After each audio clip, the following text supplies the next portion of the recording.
Have you ever had this happen? You say, but they say they love me. But if they say they love you, is that an offset to being treated badly? Words are tricky in relationships. I know that the relationships love to focus on communication, which is typically words. But ultimately, anyone can say anything in a relationship. I love you. I want you. You are my everything. You are my soulmate. I have never met anyone like you. They're words, right? And we are sold a bad bill of goods on those words. We even have the power struggle over that profound need that I don't want to be the first one to say I love you in a relationship. I don't want to give my power away. Ultimately, they're words, and in a narcissistic relationships, they don't mean much. But we want those kinds of words so badly for lots of reasons.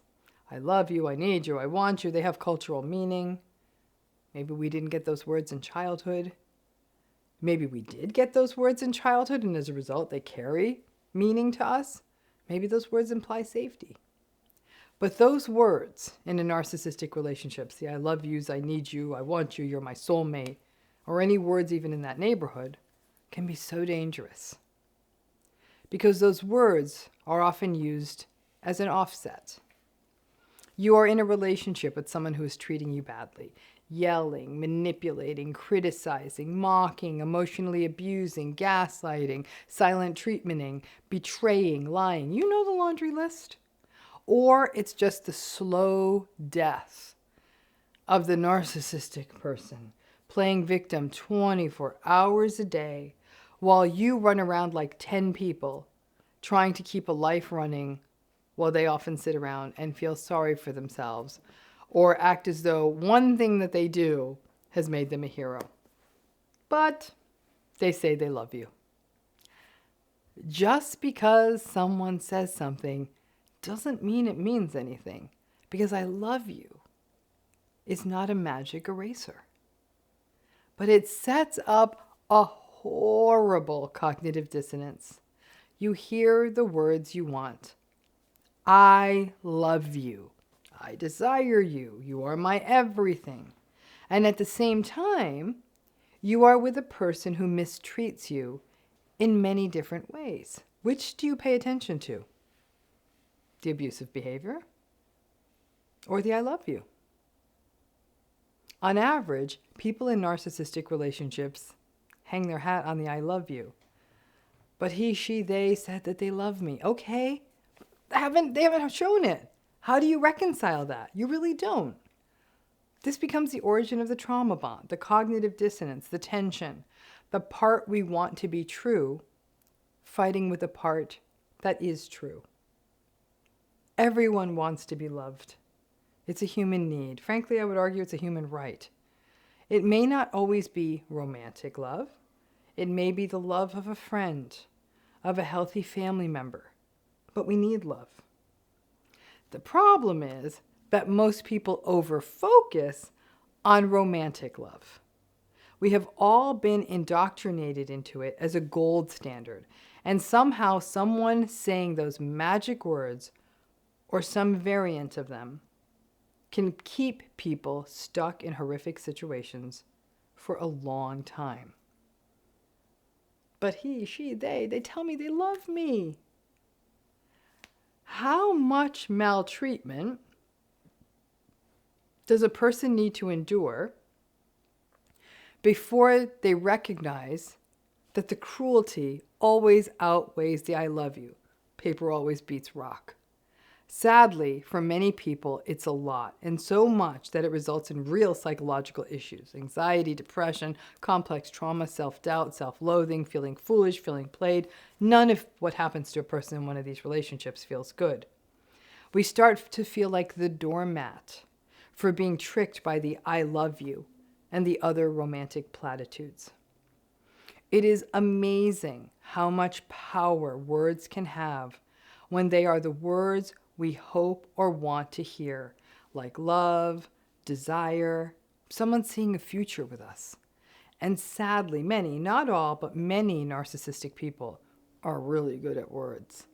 Even vulnerable narcissistic folks, because They're so rejection and abandonment sensitive that they will be their awful, critical, victimized selves.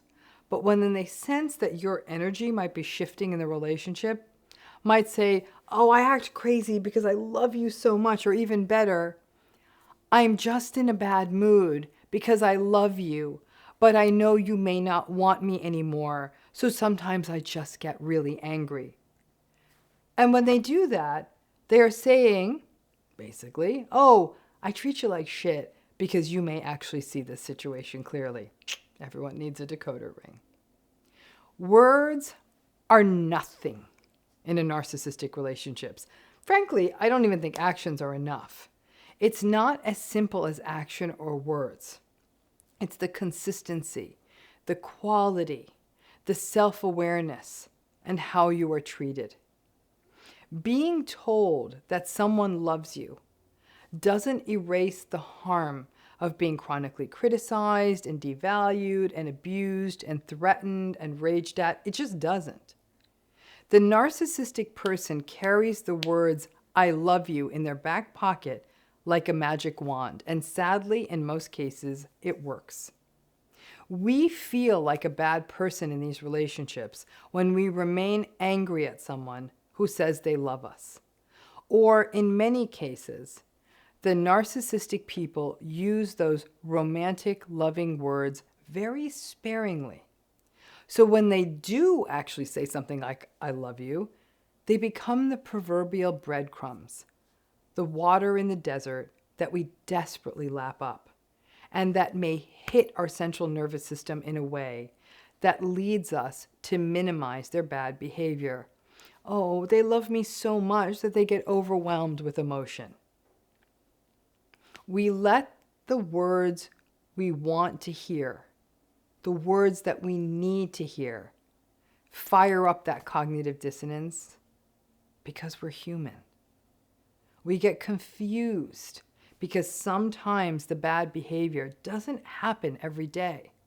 But the fact that it happens at all is a problem. Most survivors of narcissistic abuse would be fine with never hearing throwaway phrases like, I love you again, if it only meant that they could just be treated in a consistent, empathic, safe, and loving way.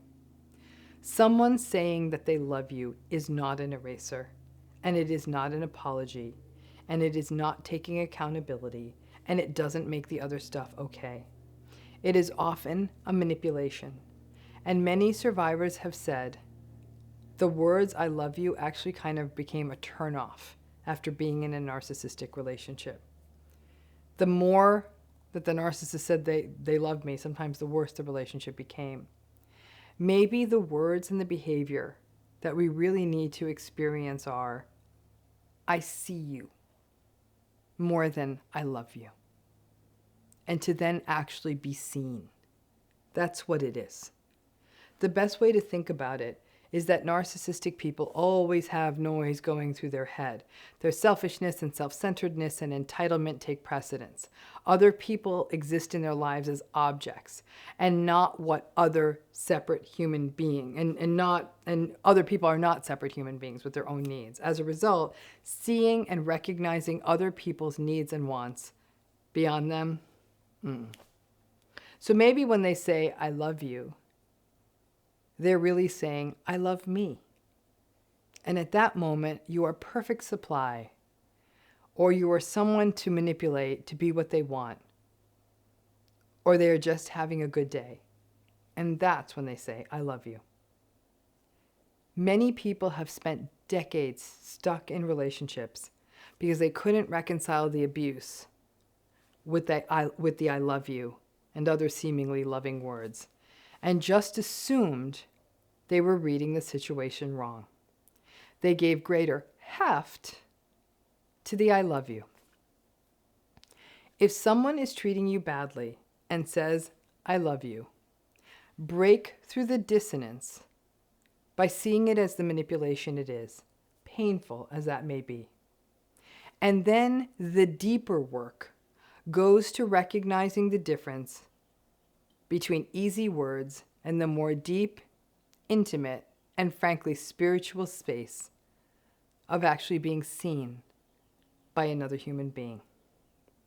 And hold out for that, because ultimately that is love.